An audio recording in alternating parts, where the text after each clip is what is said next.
భారత్లో వాంటెడ్గా ఉన్న వ్యాపారవేత్త విజయ్ మాల్యా మరోసారి వార్తల్లోకెక్కారు. సుమారు 9,000 కోట్ల రూపాయలకు పైగా మోసం, మనీ లాండరింగ్ ఆరోపణలతో యూకేకి వెళ్లిపోయిన విజయ్ మాల్యా పారిశ్రామికవేత్త రాజు షమానీతో 4 గంటల పాటు ఓ సంభాషణలో ఆయన పలు విషయాలు వివరించారు. తనపై ఉన్న కేసులు, వివాదాస్పద రీతిలో భారత్ విడిచి వెళ్లడం, చట్టపరమైన పోరాటాలు, కింగ్ ఫిషర్ ఎయిర్లైన్స్ పతనం, తనను దొంగ అని పిలవడం వంటి అంశాలపై స్పందించారు.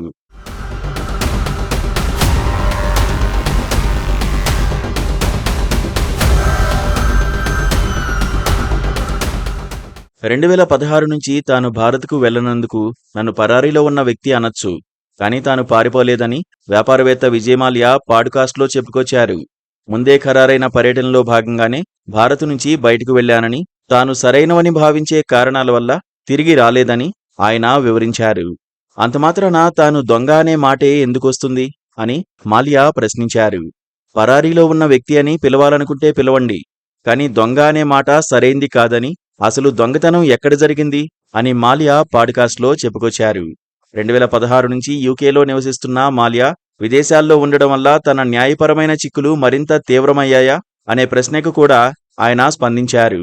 తనకు భారత్లో న్యాయమైన విచారణ, గౌరవప్రదమైన ఉనికి లభిస్తుందన్న హామీ ఉంటే మీరు చెప్పింది నిజమే కావచ్చు, కానీ తనకు ఆ హామీ లేదని ఆయన వ్యాఖ్యానించారు.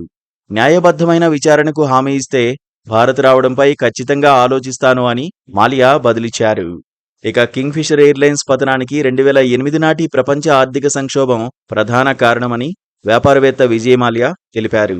ప్రపంచ ఆర్థిక సంక్షోభం సమయంలో ప్రతి రంగం దెబ్బతిందని, భారత రూపాయి విలువ కూడా నష్టపోయిందని ఆయన వివరించారు.